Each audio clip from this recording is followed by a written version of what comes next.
ingeniera geógrafa y ecóloga, además con nosotros para presentar el tema Modelo de Biodesarrollo Social, Joan Tincopa Landry. Un fuerte aplauso para ella.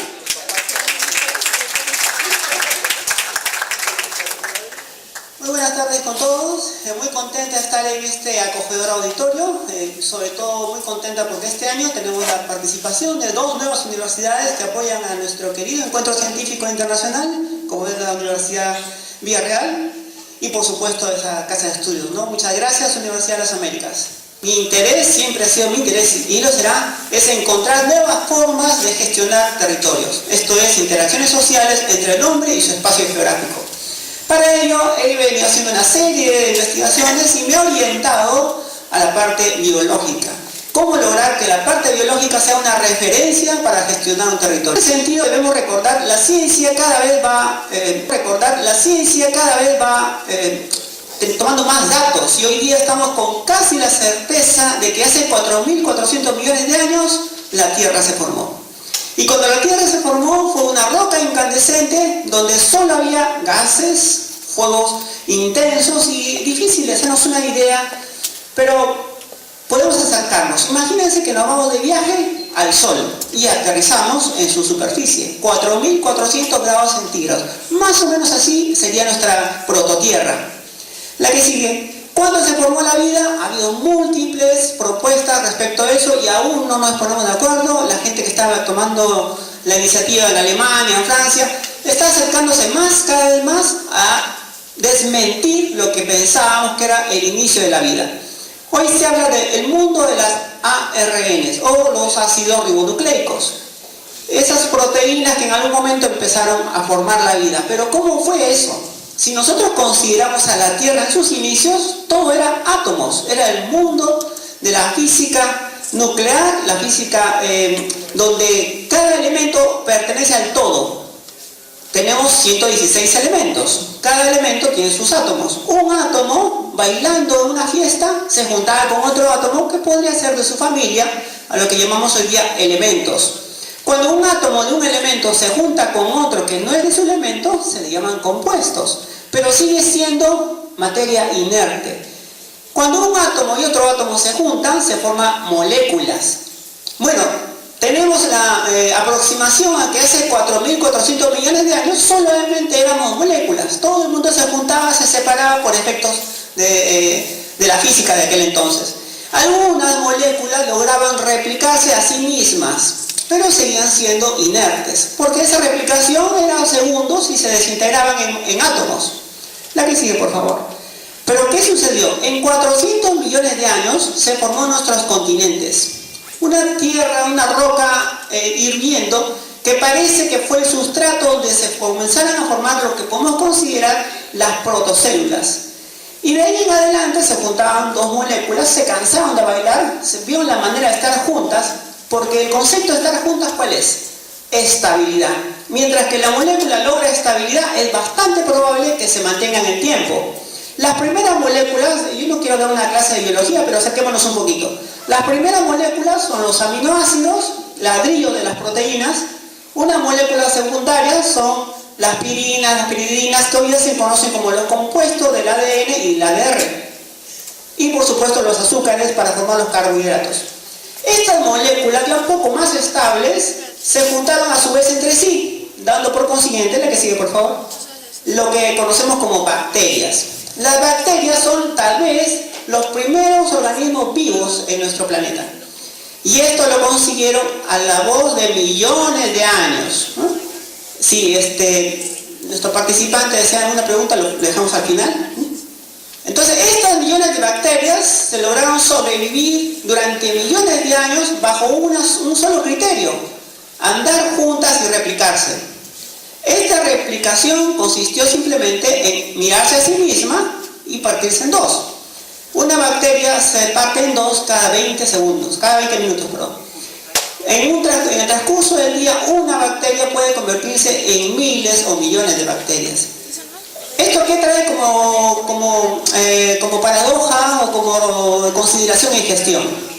Ustedes saben que en gestión, todas las personas que trabajan en sociales, para gestionar hay que considerar algunas herramientas, algunos marcos para actuar. Hasta hoy día conocemos prácticamente el ciclo Deming, que es lo que se utiliza en casi todos los aspectos para gestionar, ¿no? Planificar, evaluar, controlar y decidir. Perdón.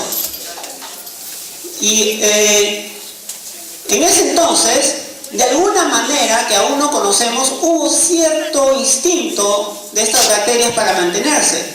¿Cuál es el instinto? Encerrarse. Se creó lo que se conoce hoy día como la membrana celular. Esta membrana celular es como un globo, imagínense ustedes un globo lleno de agua, y el globo es la superficie. ¿Para qué sirve esa superficie? Para separarse del todo y al mismo tiempo ir tanteando y obtener lo que se necesita del ambiente y lograr interactuar con él, pero separadamente. Las primeras células formaron estos globos, pequeñas células que lograron replicarse, pero todas eran iguales, formando colonias. En algún momento, se calcula que hace 500 millones de años, hubo una especie de convención. ¿Por qué? Decidieron estas moléculas juntarse y dijeron, de aquí en adelante el ambiente está cambiando mucho, tenemos que ver la manera de cómo vamos a manejarnos en adelante. Algunas dijeron, nosotras vamos por nuestra cuenta, y otras dijeron, nosotros nos vamos a agrupar. Cuando nos vamos a agrupar, establecieron una serie de tareas, pero ¿con qué fin? Hacer la superficie más amplia. Las células procarióticas, las unicelulares, tienen un tamaño determinado y las eucariotas son 100 veces más. Algunas son mucho más grandes. ¿Cuál es la intención? La superficie de la célula, al ser más ancha, más amplia, permite captar más situaciones del ambiente. Y eso significa adaptarse mejor a ese entorno. De ahí en adelante, que hasta la fecha, tenemos dos tipos de bacterias, somos parte de nosotros, estamos conformados por células, dentro de cada célula hay bacterias, en las cuales interactúan y tienen cada quien una tarea. Pero la intención aquí es la siguiente: lo que dirige la vida no es el interior, sino es la membrana de la célula. Y en nuestro caso, ¿cuál sería esa membrana? La piel. Sigamos. Surge la teoría de la autopoiesis. Muchos de ustedes han escuchado posiblemente Maturana cuando habla de la teoría de la autopoiesis. ¿Qué dice Maturana? Al contrario de la teoría de sistemas, los sistemas en la autopoiesis son cerrados. No hay entrada y salida. Solo se capta el exterior, pero para construir las estructuras internas. En una célula surge la curiosidad. Ustedes saben que hay un núcleo, organelos, y cada uno se construye al interior. No se importa nada del exterior. Solo son señales lo que se captan, pero más la construcción es interna. Se acaba una bacteria por una proteína y se vuelve a construir dentro de esa proteína. Ese concepto de autopoiesis nos sirve para considerar en la sociedad.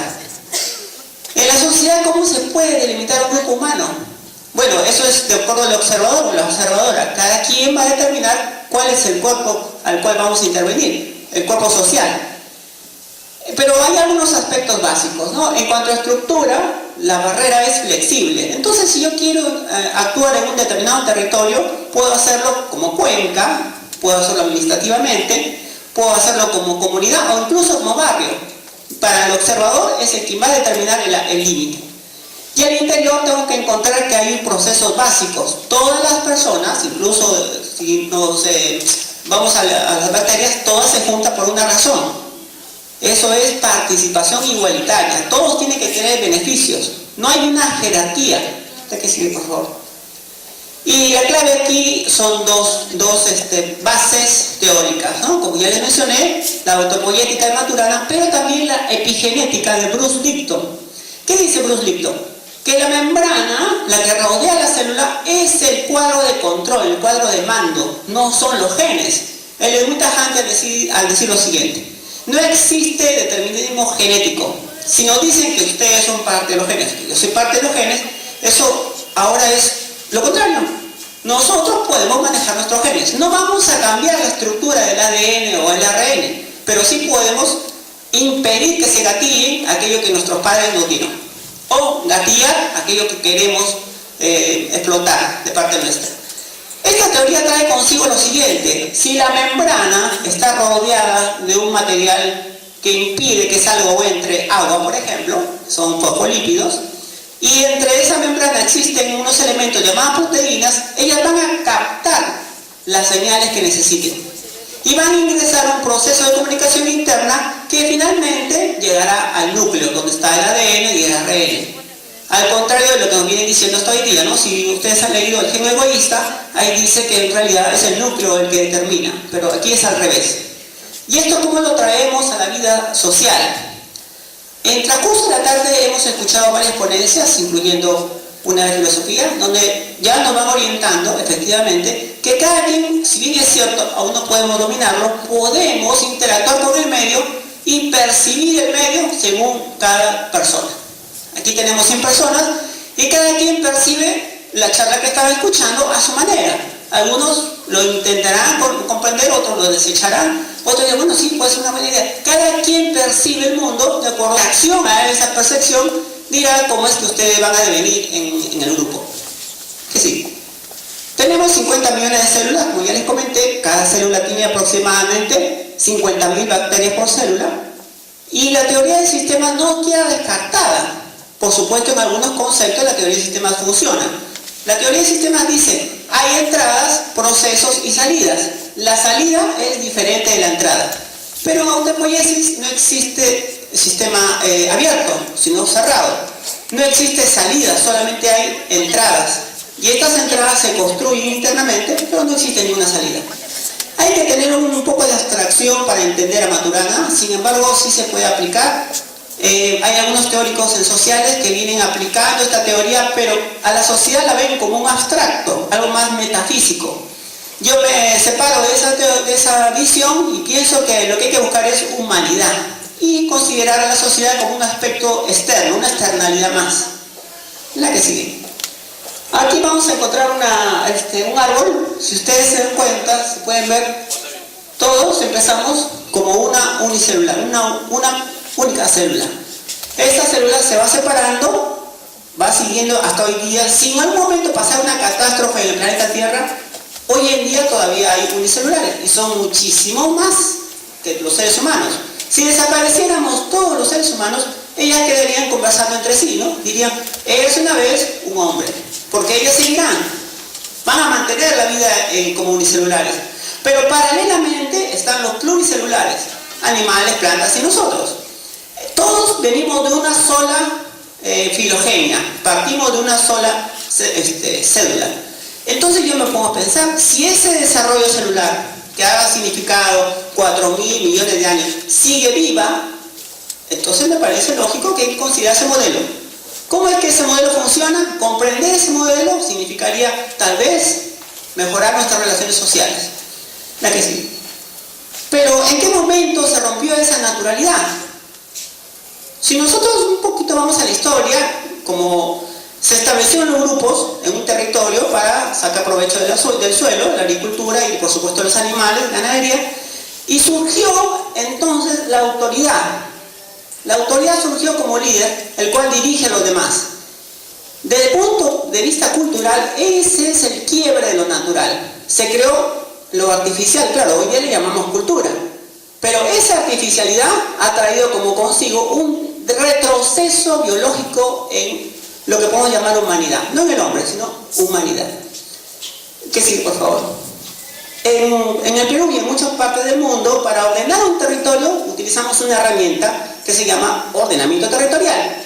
Y dentro de ese ordenamiento territorial, en el caso de Perú, nos han dado otra herramienta que se llama zonificación ecológica económica, ZEE. ¿La orientación cuál es? Básicamente económica. O sea, hay que determinar qué partes para sacar provecho, minerales, agricultura, y otras que no se van a tocar, que se van a cuidar, que son para el bien social, el bien común. Pero ese modelo tiene como base la economía. ¿Podemos seguir usándolo? Hay que usarlo, pero propongo que alternativamente orientémonos hacia otro enfoque que no sea estrictamente social. ¿Qué sigue?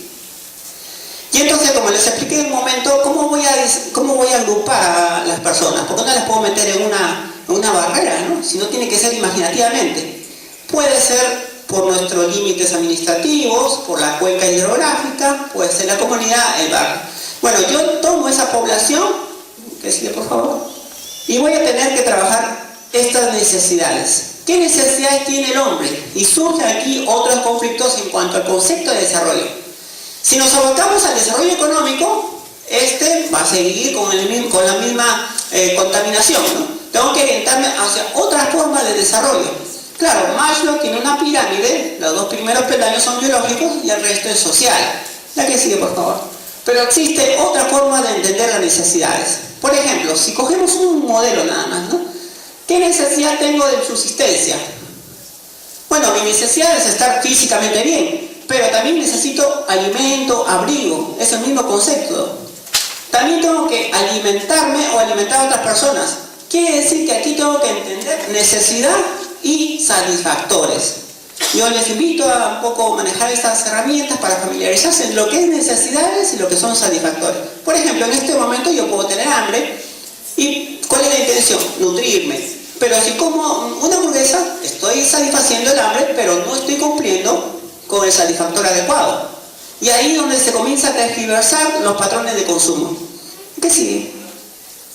Pero ¿qué cosa es o cómo hacemos esto de antropoético? ¿Cómo lo llevamos a la práctica? Primero hay que bajar a niveles cero, si es posible, la jerarquización. Bajar la jerarquización significa no existe autoridad. En una célula todos son cooperativismo, no existe una jerarquía autoritaria. Al mismo tiempo tenemos que lograr subir la epigenética, es lograr que cada persona entienda que puede manejar lo que percibe. Cuando hablamos de percepción tenemos 5 sentidos, pero esa percepción involucra también aspectos emocionales. Si nosotros nos dicen que nos quedamos sin trabajo, algunas pensarán, bueno, ahora ¿cómo obtengo mis ingresos? Puede ser que no tenga ingresos para comer, es una visión, pero a otra persona no le interesa comer, sino mi imagen, ¿cómo es mi imagen? Me quedé desempleada, es otro tipo de problema. Cada quien va a entender lo que percibe de una forma distinta. Entonces esa parte epigenética hay que afinarla en cada persona. Subimos la epigenética y bajamos la jerarquía, muchos pueden pensar, pero eso es utopía, ¿no? Eso es algo que no se va a dar. Tengo que decir que comunismo no es liberalismo, ninguna de estas propuestas tiene que ver con aspectos políticos, porque todas esas son utopías. Si ustedes les han dicho que bajo el liberalismo vamos a obtener el progreso humano, ya se han dado cuenta que eso no funciona, eso no es así. Ni el comunismo, porque en el comunismo también hay jerarquía. No estamos hablando de modelos políticos, estamos hablando de otro tipo de entendimiento. ¿Qué sigue? Bien, entonces Watson y Crick en 1959 dijeron, el hombre tiene 120.000 genes y con esos 120.000 genes podemos construir otro hombre. Hoy en día eso ya sabemos que no es cierto, tenemos más o menos 30.000 genes y Watson y Crick también se equivocaron porque los genes no determinan la vida de las personas. Bajo ese modelo tenemos que entender que hay que lograr activar las proteínas en nuestro cuerpo humano. En la célula tiene un núcleo donde están los ADNs y los ARN, pero eso no es lo importante. Lo importante son las proteínas que están en toda la célula y en la membrana celular. Entonces tenemos que trabajar, comprender las miles de proteínas que hay en el cuerpo humano y sobre todo en cada célula. Todas actúan en paralelo, no hay una que domine a otra, todas actúan en paralelo.